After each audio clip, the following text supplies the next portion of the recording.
The motel smells like mold and disinfectant. The walls are gray, the curtains tacky with humidity, and the fridge coughs now and then like an old man.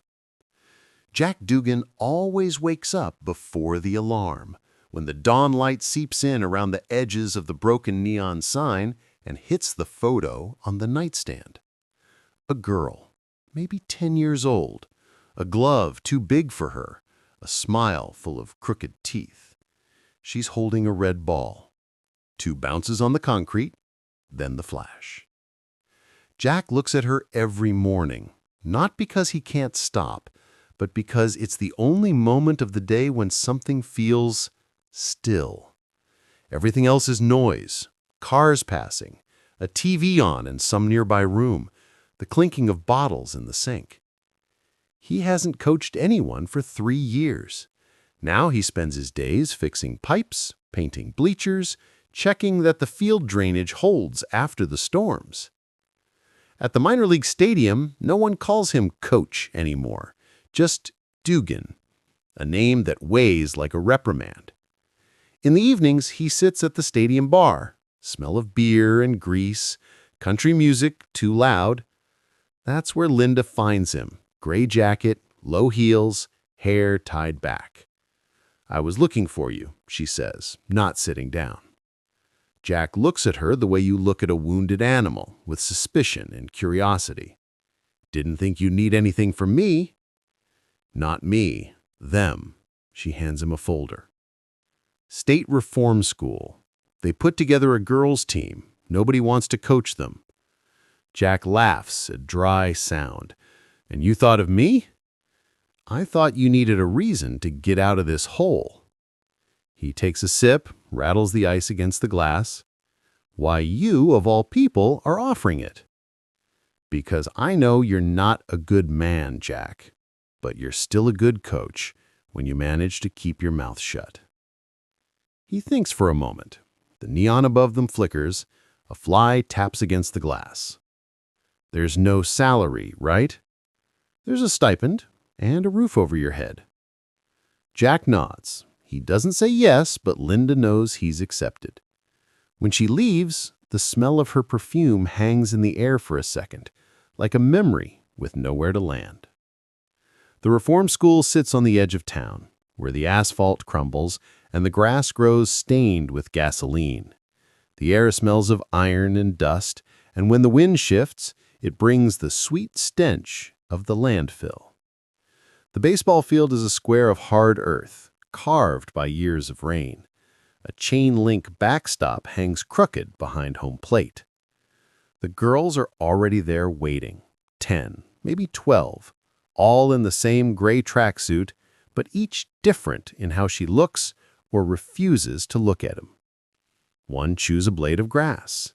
Another laughs when she trips. Another keeps touching something hidden in her pocket. Another, shaved head, big eyes, holds a red ball.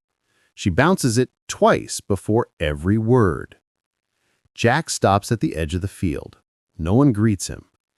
The groundskeeper, a man with a hat too large for his head, murmurs, "They pretend they don't listen, but they hear everything." Jack doesn't answer. He starts speaking in a low, almost monotone voice. First rule, no yelling, no crying. Silence. If the ball goes where it should, it's not luck. It's just you doing everything right without thinking about it. One of the girls, the smallest, raises her hand. And if it doesn't? Jack shrugs. Then you try again. Nothing happens the first week. The girls show up, do the bare minimum, leave. Jack watches and takes notes. How they breathe, how they move, where their eyes go before they throw. Every gesture says something no word would. The second week, the girl with the shaved head, her name is Ruth, throws a ball straight at his knee. "That's so you learn to look at people when they talk, old man." Jack stares at her, then laughs softly. At least you can aim. From that day on, Ruth follows him with her eyes. She doesn't talk, but she copies movements. The others copy her halfway. Slowly, the field starts sounding different. The dull thud of balls and gloves, the swish of kicked up dirt, the short breath of someone trying to learn something she can't name. At night, Jack stays alone. The air smells of rain and disinfectant. The chain-link fence hums with the wind. He closes his eyes, and for a moment he hears a distant laugh. 2 bounces, then silence. One afternoon, while he's straightening up the storage shed, Jack hears a cough. Inside, among broken bats and rusty helmets, stands Miguel. His skin tight, his eyes dim, but a smile still intact. "They paying you to clean up?" Jack asks. "I think they pay me to stay alive." Their eyes meet like 2 taut ropes. Jack nods. "Got a field. Too many voices. Girls? Girls who don't listen. Maybe they'd talk to me." Miguel starts coming every morning. He doesn't talk much. He demonstrates, corrects, rarely smiles. The girls accept him the way you accept the silence of someone who doesn't judge. Ruth imitates him first. Before every pitch, she bounces the ball twice on her palm. Jack watches her, feels something hit inside. That gesture. Always that one. Training becomes routine. The smack of the ball in the glove, the swish of kicked up dirt, the short breath of someone trying to learn something she can't name. At night, Jack stays alone. The air smells of rain and disinfectant, but the chain-link fence hums with the wind. He closes his eyes, and for a moment he hears a distant laugh. 2 bounces, then silence. One afternoon, during practice, Jack hears a cough. Inside, among broken bats and rusty helmets, stands Miguel. His skin tight, his eyes dim, but a smile still intact. "They paying you to clean up?" Jack asks. "I think they pay me to stay alive." Their eyes meet like 2 taut ropes. Jack nods. "Got a field. Too many voices. Girls? Girls who don't listen. Maybe they'd talk to me." Miguel starts coming every morning. He doesn't talk much. He demonstrates, corrects, rarely smiles. The girls accept him the way you accept the silence of someone who doesn't judge. Ruth imitates him first. Before every pitch, she bounces the ball twice on her palm. Jack watches her, feels something hit inside. That gesture. Always that one. Training becomes routine. The smack of the ball on the glove, the squeal of the fence, the sweat that smells of iron and dirt. Miguel coughs now and then, but never stops. One night, Jack finds him sitting in the stands, head in his hands. "You need a doctor." "I need a reason to go." Jack sets a water bottle beside him. "It's just water." "I know." At night, the reform school is a suspended place. The drone of generators, shuttered windows, wind dragging sand. From the dorm come broken laughs, then silence. Ruth doesn't sleep. She keeps the ball under her pillow. Sometimes she rolls it between her fingers as if making sure it still exists. One day during practice, she asks, "Coach, who was she?" "Who?" "The one in the photo in the locker room." He closes his eyes. "Someone who could pitch better than me." Ruth doesn't smile. She just bounces the ball twice and goes back to her spot. Game day comes with no applause. No spectators, just 2 guards with folded arms and a bus coughing black smoke. The other team wears new uniforms. Jack's girls, gray sweats, faded caps. The field smells of gasoline and old rain. Jack doesn't give a speech, just a nod. Ruth looks at him, squeezes the red ball. 2 bounces, always the same, sharp. The first at-bats are a disaster. Awkward errors, trembling hands, wild swings. The others laugh, and one of the guards comments, "Where'd you find these ones?" Jack doesn't answer. He just walks up and down the fence, sand crunching under his shoes. By the third inning, Miguel shows up. A jacket too big, hollow eyes. He leans against the fence, coughing softly. Ruth sees him and something shifts in her gaze. Less fear, more grit. The ball flies. Into the glove, onto the dirt, back into the glove. Movements precise, rhythmic. 2 bounces, always 2.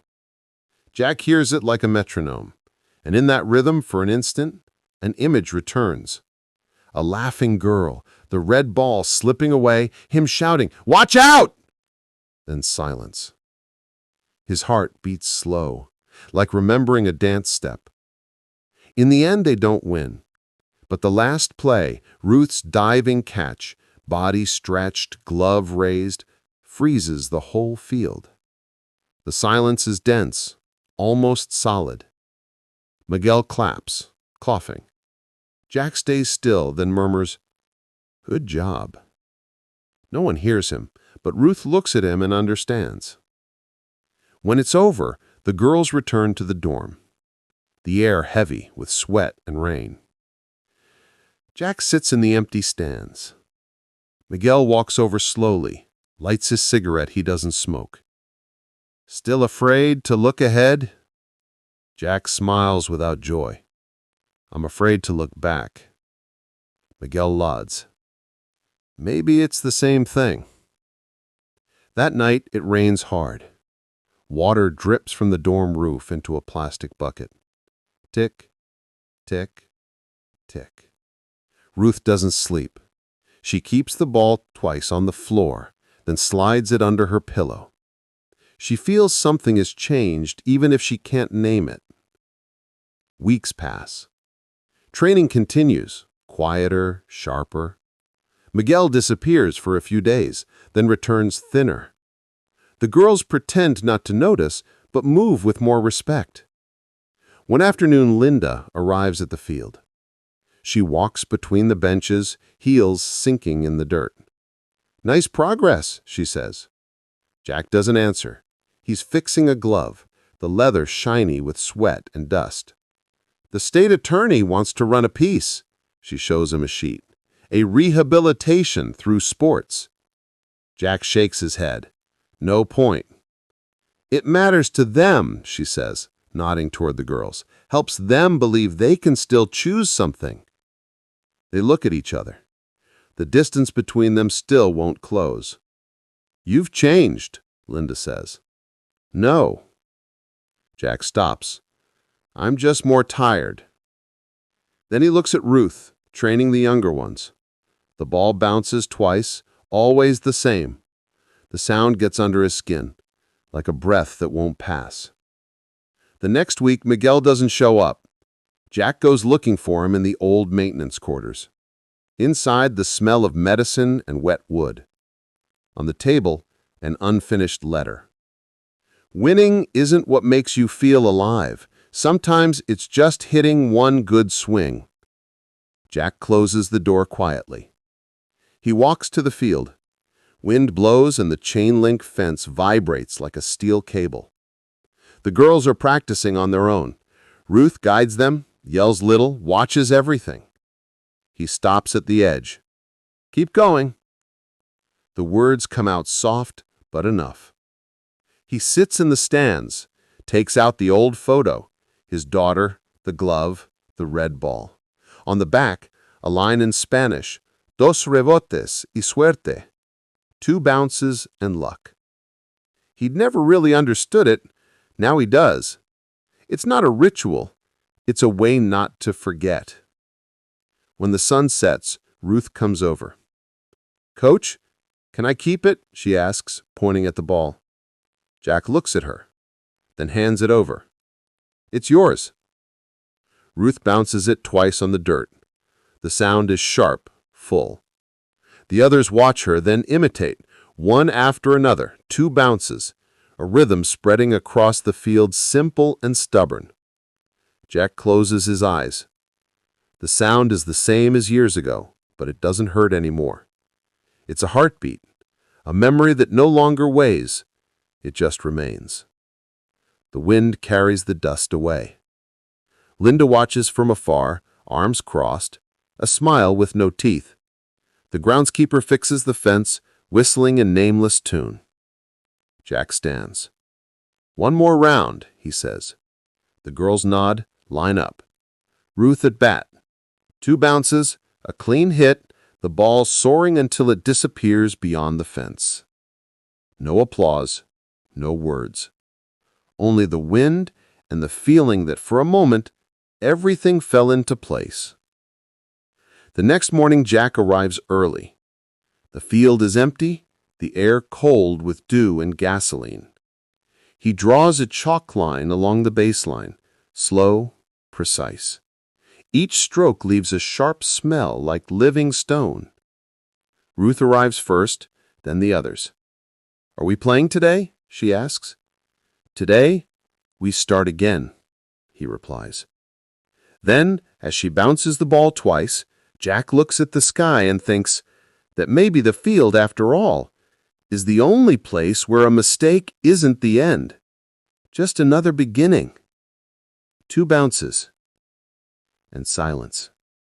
Thanks for staying till the end. If you enjoyed the video, subscribe to the channel so you don't miss what's coming next. Drop a like to appease the spirits of the algorithm, and tell me, what would you have done in their place?